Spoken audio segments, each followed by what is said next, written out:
Do you worry too much about what other people think of you? Do you find it difficult to be fully authentic, speak your mind, act, or even dress the way you really want because of the fear that others might criticize you for it or even laugh at you? If so, then stay with me, because in this video I want to help you start overcoming this fear so you can be more free, more authentic, and happier.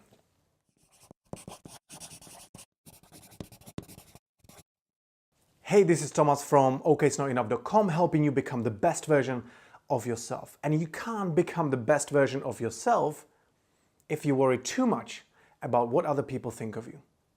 So let's dive straight into it. So first of all, everyone cares about what other people think of them. Even the most self-centered and narcissistic people care about what other people think of them. They usually care the most, actually. But caring about the opinions of others is totally natural. Over hundreds of thousands of years, we have evolved living in an interdependent society. So the fear of being rejected is hardwired in our brains, because for our ancestors, being rejected would mean almost certain death. But that's not really the case anymore, so why do we still worry about being rejected or what other people think of us? Well, it's because we want to be liked. We want to belong, which is great and fine, but it's not okay if it's stopping you from being yourself, if it's stopping you from growing and pursuing your passions. So I've prepared a few exercises for you that will help you start understanding and overcoming this fear. First of all, think about, where did this fear come from? Very often we can trace it back to our childhood or to our upbringing. We've either learned it from our parents or people closest to us because this is the way they were, or this is the way they taught us to be. You know, when you were a kid and they were saying, don't be loud, don't be noisy, be nice to everybody, don't speak up, otherwise people will think so and so about you.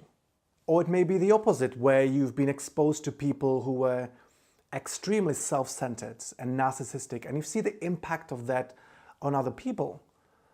And consciously or subconsciously, you've decided that you never want to be that way, that you want to be much more considerate and much more conscientious. The fear of what other people think of us can sometimes be triggered by an embarrassing event, which can sometimes have quite lasting psychological impact. But hey, either way, there are some fears that are making you overvalue what other people think of you. So take some time and think about, when did this start? Where does this come from? And whether these fears are still relevant, or whether these fears are even real. Because some of these fears may be decades out of date because they're from your childhood, and this could be 10, 20, 30, 40, maybe 50 years ago. Do you think it's still applicable to your adult life? Have a think about that. The second thing you need to do is to figure out who you truly are. Now listen to me carefully. The biggest danger of worrying about what other people think of you is that it makes you be and act in the way they approve of, which is unlikely to be the way you naturally want to be. And even worse, this most likely makes you feel that who you truly are is wrong. Because if it wasn't, why would you be hiding it? And then sometimes, after years of going through the loop of validation for being a little bit less authentic and a little bit more the way others want us to be, people realize that they don't even know who the hell they are anymore, what they believe in and what they stand for. They just lost themselves in the process. We need a compass and guidelines for our behavior. And if our own is not clear or strong enough, we adopt one from other people in a form of what they think is right, or even what they think is right for us, because something is better than nothing. So spend time exploring and clarifying who you are, what your values are, and what you stand for. Design who you want to be, and then live up to that image a little bit more every single day. It's so much easier to care less about what other people think of you when you know who you are, when you know what you stand for, and you live in alignment with it. When you follow what you believe in and what you know is right, then you can give yourself the validation and approval that you need because you're happy with who you are. And trust me, that's one of the best feelings out there. Step 3, accept the fact that you are not going to be liked and approved of by everyone. No matter whichever way you are in life, there's always going to be someone who doesn't like it. And that's okay. You cannot win everyone over. The reality is that if you're not experiencing any resistance in life, if there are not at least a few people who disagree with you, then you are probably way too vanilla. You're probably not standing up strongly for anything. Avoiding pushback by being too nice, where it seems like everyone likes you, but trust me, not really. This will make you really thin-skinned, and then even minor disapproval will trigger major freakouts. And maybe this is what you're experiencing now. So be you, stand up for something little by little. It will help you get used to it and just grow thicker skin. And step 4 is stop making it about yourself. We sometimes worry about what other people think of us in situations when it's not even about us that much, but rather about a specific performance. Making it about yourself will just add additional pressure on you.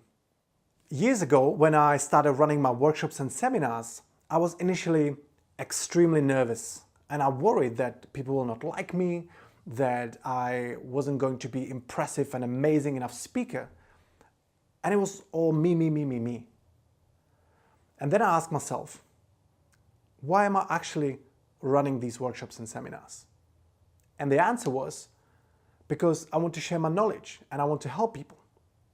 And as soon as I focused on the real purpose of these workshops and seminars, rather than making it about myself, and rather than worrying, am I impressive enough? And are they blown away? Are they loving me?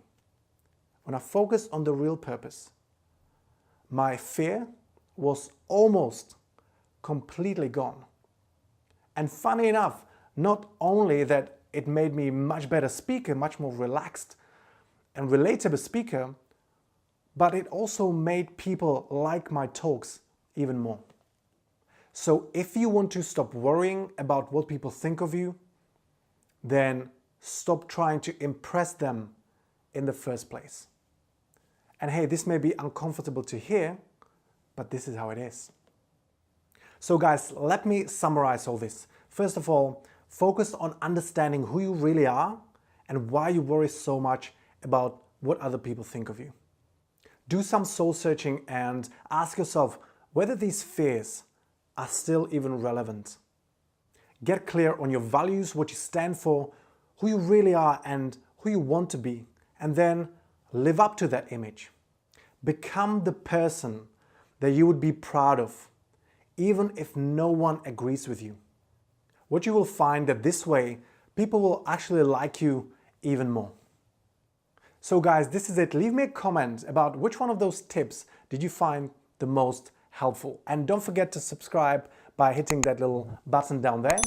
And thank you so much for watching. And if you want to get unstuck or take your game to another level, in the description, I am leaving a link to my free report, which is called 7 Mistakes That Keep You Stuck in Average. I've put together the 7 mistakes that I've seen most commonly made by the people that I've worked with or people that I've encountered that kept them stuck in their sort of mediocrity, and it prevented them from leveling up and really becoming the best versions of themselves. Give it a go. Thank you so much for watching, and I'll see you on another video.